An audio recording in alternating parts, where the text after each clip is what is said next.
என் நெஞ்சில் குடியிருக்கும்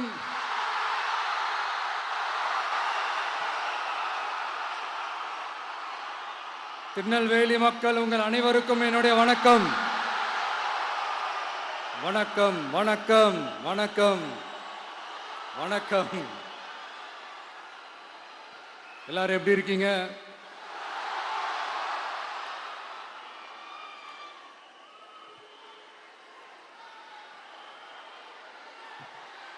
உங்க மகன், உங்க அண்ணன், உங்க தம்பி, உங்க தோழன், உங்க நண்பன், உங்க விஜய் உங்களை தேடி வந்திருக்கிறேன். இந்நேரம்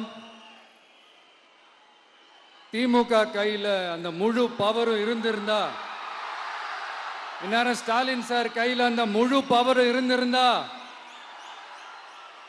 கண்டிப்பா இந்த நிகழ்ச்சி நடந்திருக்காது. ஏதாவது ஒரு முட்டுக்கட்டையை போட்டு நம்மளை வரவிடாம பண்ணியிருப்பார். ஆனா இப்பதான் அவர் ஒரு அதிகாரம் இல்லாத ஒரு முதல்வரா அப்படியே இருக்காருல்ல, ஒரு கேர்டேக்கர் கவர்மெண்ட்னு சொல்லுவாங்க இந்த பீரியட. ஸோ அப்படி இருக்கிறதுனாலயோ என்னமோ கொஞ்சம் ஈஸியா வர முடிஞ்சதுன்னு நினைக்கிறேன்.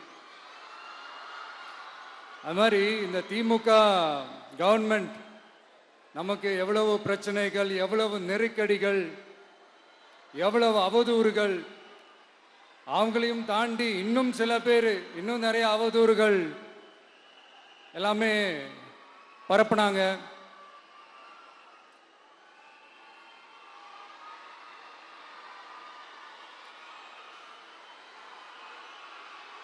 இந்த திமுக கூட்டணிக்கும் பாஜக கூட்டணியுமே இவங்க ரெண்டு பேருமே வெளியில வேணா தனித்தனியா இருப்பாங்க, ஆனா உள்ளுக்குள்ள இவங்க ரெண்டு பேருமே ஒண்ணுதான். இவங்க ரெண்டு பேருக்குமே ஒரே நோக்கம்தான். அது என்ன நோக்கம் தெரியுமா? உங்களுக்காக நல்லது செய்ய, உங்களுக்காக உழைக்க, உங்களோட கூடவே நிக்க இந்த விஜய் வந்துடக்கூடாது. அதுதான் அவங்களுடைய அந்த நோக்கமே. ஏன்னா இந்த விஜய் வந்ததிலிருந்து அவங்க நிறைய இந்த ஊழல்லாம் செஞ்சுக்கிட்டு இருந்தாங்கல்ல, ஒரு லிஸ்ட் போட்டு சொன்னல, அதெல்லாம் அவங்களால செய்ய முடியாம போச்சு. எல்லாத்துலயும் மண்ணு விழுந்துருச்சு. அதனால செம்ம கோபத்தில் இருக்கிறாங்க என் மேல. அதே மாதிரி அடுத்து ஆட்சிக்கு வர முடியாத ஒரு சூழ்நிலைய மக்களே நீங்களே ஆல்ரெடி உருவாக்கிட்டீங்க. இந்த கூட்டணி கணக்கு, அந்த கணக்கு, இந்த கணக்கு எதுவுமே எடுபடல. இந்த அரித்மேட்டிக் கணக்கு, மேத்தமேட்டிக்ஸ் கணக்கு எல்லாமே மண்ணுக்குள்ள புதைச்சிட்டீங்க. அப்புறம் இந்த கொள்ளையடிச்சு வச்சிருக்கிற இந்த பணத்தை எல்லாம் வச்சு கல்லாப்பட்டி கூட்டணின்னு ஒன்று சேர்த்து வச்சிருந்தாரு. அது எல்லாமே இப்ப கலகலத்து போய் நிக்குது. டாப் தனியா, பாட்டம் தனியா, ரீப்பர் தனியா, ஜாயிண்ட் தனியா, அப்படி நிக்குது தனித்தனியா. எல்லாமே அப்படியே ஒட்ட வச்சுக்கிட்டு இருக்கிறாரு. கூட்டணி கட்சிக்காரங்களே ஒருத்தருக்கு ஒருத்தர் ஓட்டு போட்டுக்க மாட்டாங்க போல் இருக்கு. அப்படி இருக்கு நிலைமை இந்த திமுக கூட்டணியில. சரி, இவங்களுக்கு தான் இந்த நிலைமைன்னு பார்த்தா இந்த பாஜக தலைமையில் மற்றும் பலர் அவங்க நிலைமை இன்னும் மோசமா இருக்குது. அதனால மக்களே, இந்த திமுகவோட நேரடி கூட்டணிக்கும் மறைமுக கூட்டணிக்கும் நம்ம மேல காண்டு.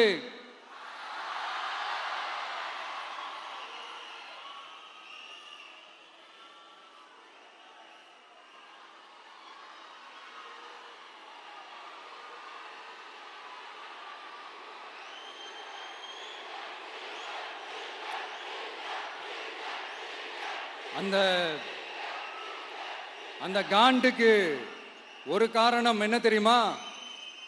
அவங்க வீட்லயே, அவங்க குடும்பத்திலேயே விசில் சத்தம் பலமா கேக்குதான்.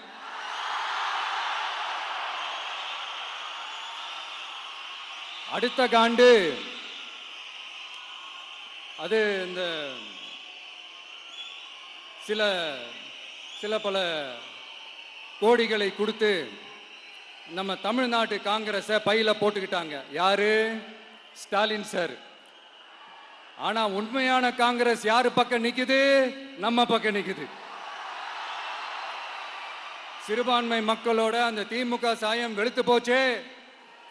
இந்த விஜய் என்னடானா மதச்சார்பற்ற கொள்கையோட உண்மையான ஒரு முகமா இருக்கிறானே. இந்த சிறுபான்மை மக்கள் வேற இந்த விஜய் பக்கம் தானே நிக்கிறாங்க அப்படின்ட்டு இந்த திமுகவுக்கும் பாஜகவுக்கும் என் மேல காண்டோ காண்டு. அதுக்காக நாம் என்ன செய்ய முடியும்? இந்த 33 வருஷமா ஒவ்வொரு வீட்டுக்குள்ளேயும் ஒவ்வொரு மனசுக்குள்ளேயும் போறதுக்கு நாம் பட்ட பாடு எனக்கு தானே தெரியும். அதனாலதான் நான் முன்னாடியே சொன்ன மாதிரி கட்சி ஆரம்பிச்சுட்டு ஒவ்வொரு வீட்டுக்குள்ளேயும் நான் போல, ஒவ்வொரு வீட்டுக்குள்ளேயும் போனதுக்கு அப்புறம் தான் கட்சியாவே ஆரம்பிச்சிருக்கிறேன்.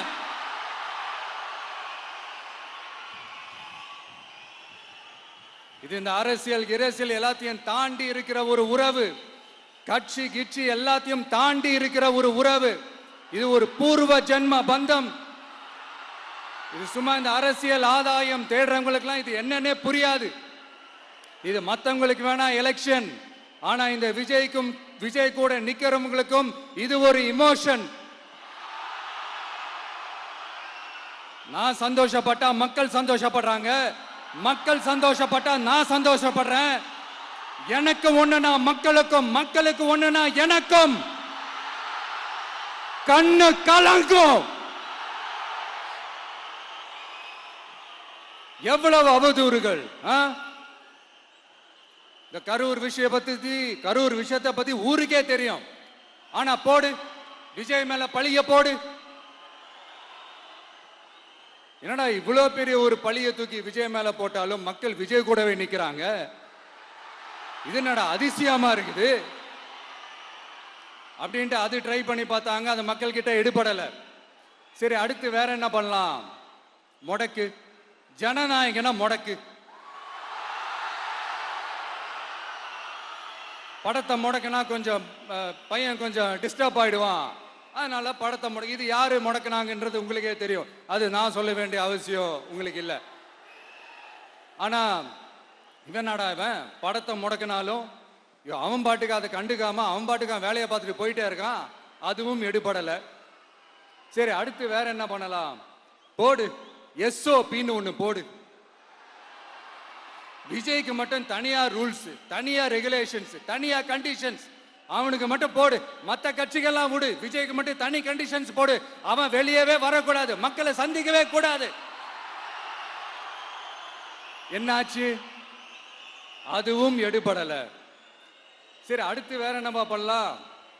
நம்மளை சுத்தி இருக்கிறவங்கள வச்சு, அதாவது இத்தனை வருஷமா வெயிட் பண்ணி இப்போ எலெக்ஷனுக்கு 30 நாளைக்கு முன்னாடி கரெக்டா அந்த டைம் பார்த்து ஒரு அவதூறு பரப்ப வேண்டியது. அது என்னன்னு உங்களுக்கே தெரியும்.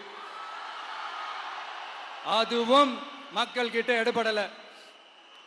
அது மாதிரி எத்தனை சோதனைகள், எத்தனை வேதனைகள் நீங்க கொடுத்தாலும் இந்த திமுக நாளையோ இல்ல இந்த பாஜக நாளையோ இல்ல இந்த மற்ற பலர் நாளையோ இல்ல எந்த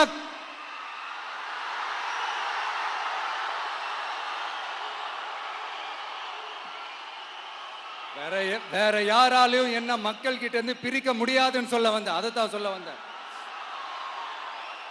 ஒவ்வொரு வீட்டில் இருக்கிற ஒவ்வொரு விஜயும் இருக்கிற வரைக்கும் என்ன மக்கள் கிட்ட இருந்து பிரிக்கவே முடியாது. இப்படி இந்த சொந்த பந்தம் இவ்வளவு ஸ்ட்ராங்கா இருக்கிறதுனால தான் நான் முன்னாடியே சொன்ன 234 தொகுதியிலும் இந்த விஜய் தான் வேட்பாளர் அப்படின்னு தான் அதை நான் செஞ்சிருக்கிறேன். ஏன்னா நம்மளுடைய வேட்பாளர்கள் யாரும் டாட்டாவோ பிர்லாவோ அம்பானியோ அதானியோ கிடையாது. நம்ம வீட்டில் இருக்கிறவர், நம்ம குடும்பத்தில் இருக்கிற ஒருத்தரை தான் நான் வேட்பாளராக செலக்ட் பண்ணியிருக்கிறேன். அப்படி செலக்ட் பண்ணி தான் உங்ககிட்ட நான் ஒப்படைச்சிருக்கிறேன். அதனால அந்த வேட்பாளர் வேற, இந்த விஜய் வேற அப்படின்னு நினைச்சிடாதீங்க. இந்த விஜய் தான் வேட்பாளர், அந்த வேட்பாளர் தான் விஜய்.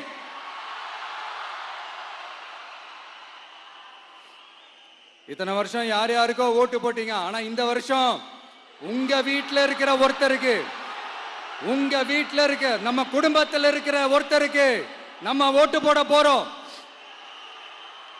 அந்த வேட்பாளர்களுக்கு நீங்க ஓட்டு போடுறது நமக்கு நாமளே ஓட்டு போட்டுக்கிற மாதிரி.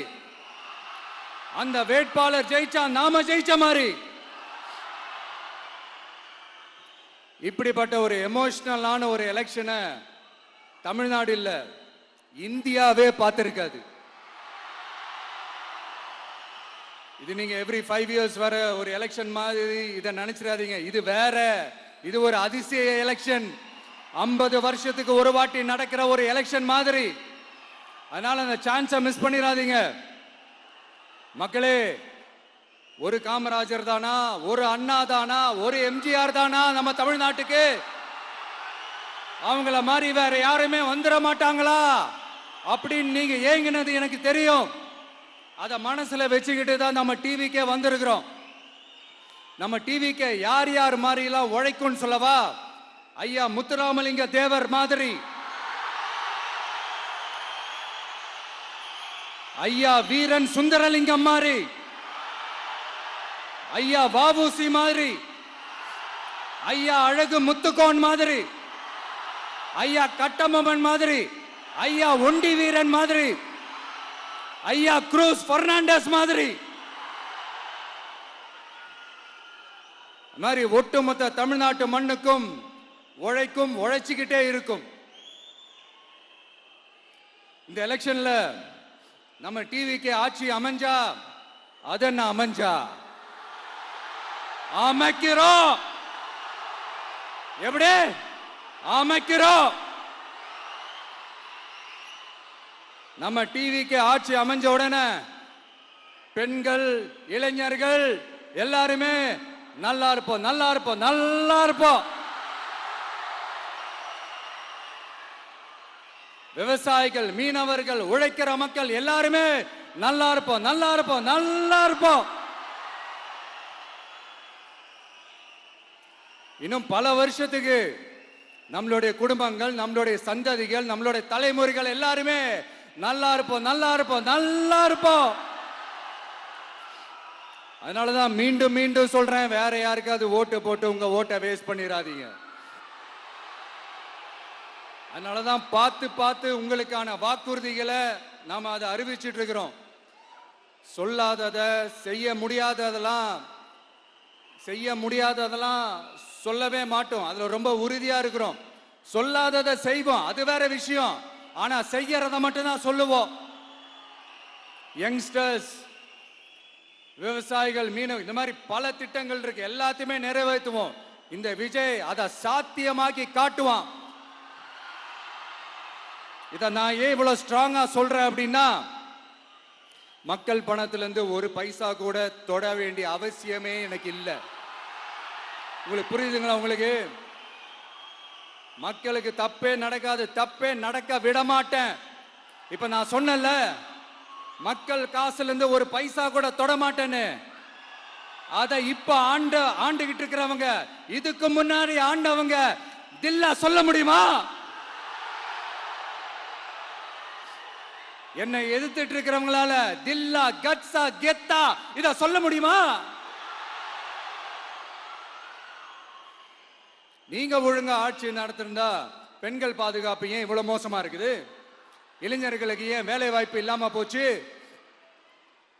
போதைப் பொருள் கலாச்சாரம் ஏன் அதிகமா இருக்கு? சட்டம் ஒழுங்கு ஏன் சரியா இல்ல?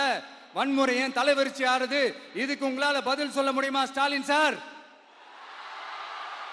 பதில் சொல்ல தகுதி இருக்கான்னு தான் கேட்டிருக்கணும். ஆனா கொஞ்சம் நாகரிகம் கருதி அப்படி வேணான்னு பாக்குறேன். 2.5 வயசு குழந்தைய துள்ள துடிக்க உங்க திமுக நிர்வாகி ஒருத்தன் கொன்னானே, அதுக்கு என்ன பதில் சொல்ல போறீங்க? விளாத்திக்குளம் பக்கத்துல +2 படிக்கிற ஒரு பொண்ணு டாய்லெட் வசதி சரியா இல்லாம ஒரு அவசரத்துக்கு காட்டு பக்கம் போய் ஒதுங்கினாங்களே, என்னாச்சு? இந்த உலகத்தை விட்டே போயிட்டாங்க. அதுக்கு என்ன பதில் சொல்ல போறீங்க? இந்த பிள்ளைங்களை உங்களால திருப்பி கொடுக்க முடியுமா சார்? 5 வருஷமா போலீஸ் டிபார்ட்மெண்ட்டை கையில வச்சுக்கிட்டு என்ன சார் பண்ணீங்க? பொம்மைகள் மாதிரி வச்சு விளையாடிட்டு இருந்தீங்களா? ஒரு மனசாட்சின்றது வேணாம். நாங்குநேரி பிரச்சனையை பத்தி பேசினா அது போதையில நடந்துச்சான், போதை பொருட்கள்னால அது நடந்துச்சான். பெரிய கண்டுபிடிப்பு எங்களுக்கு தெரியாது பாரு, அது எங்களுக்கும் தெரியும் உங்களுக்கும் தெரியும். கேள்வி அது இல்ல, அதை ஏன் தடுக்கலன்றதுதான் எங்களுடைய கேள்வி. இது மட்டுமா? மணலை திருடுறாங்க, மண்ணை திருடுறாங்க, மலைகளை முழுங்குறாங்க, சட்டவிரோதமா கல்குவாரி நடத்துறாங்க, மணல் மாஃபியா அது ஒரு பக்கம் நடந்துகிட்டு போகுது. இன்னொரு பக்கம் மினிஸ்டர்ஸ் கொள்ளையடிக்கிறாங்க, இன்னொரு பக்கம் குடும்பமா சேர்ந்து கொள்ளையடிக்கிறாங்க. டாஸ்மாக்ல ஊழல், நகராட்சி துறையில ஊழல், இப்படி ஊழல் ஊழல், ஆட்சி முழுக்க ஊழல் ஊழல்லே ஊறி போய் நாரி போய் கிடக்குது. எந்த மூஞ்ச வச்சுக்கிட்டு சார் வந்து ஓட்ட கேட்பீங்க?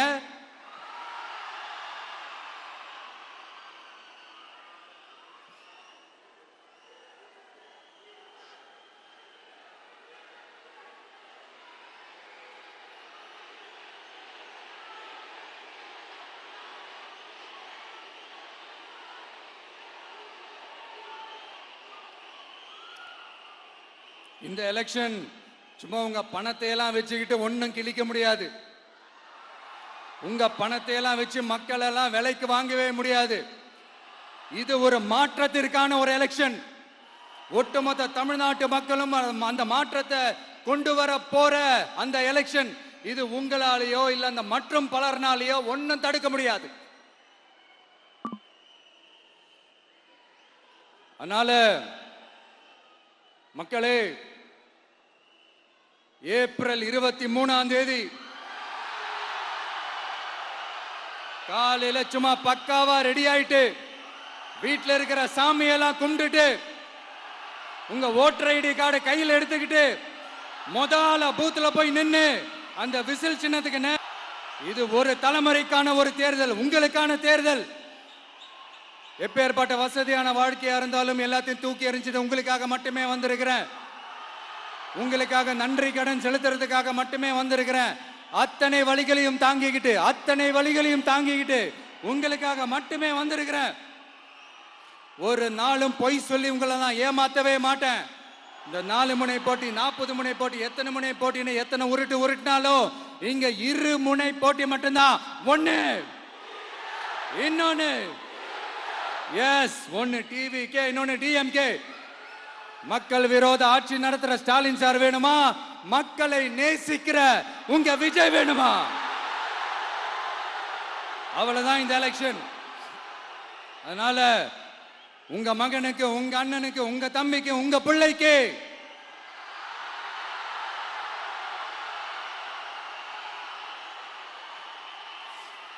ஒரே ஒரு வாய்ப்பு கொடுங்க. தயவு செஞ்சு விசில் சின்னத்துக்கு ஓட்டு போடுங்க. இது ஒரு விசில் புரட்சி தேர்தலா இருக்கணும். நான் தன்னந்தனியாளு, நீ எல்லாம் நம்ம பாரு, கொஞ்சம் நவந்தனா இங்க 8 கோடி பேரு, மிரள போது ஸ்டேட்டு நம்ம விசில் சத்தம் கேட்டு, நல்ல வங்க வாழ இங்க விசில் கடி ஓட்டே. கடைசி நம்பிக்கை மக்களை தேடி வருது, அதை இறுக்கி பிடிச்சு ஒரு வரலாறு எழுது. உங்க விஜய், நான் வரேன். விசில் அடிக்க ரெடியா? கான்பிடண்டா இருங்க, நல்லதே நடக்கும், வெற்றி நிச்சயம். மீண்டும் சந்திக்கும் வரை நன்றி, வணக்கம்.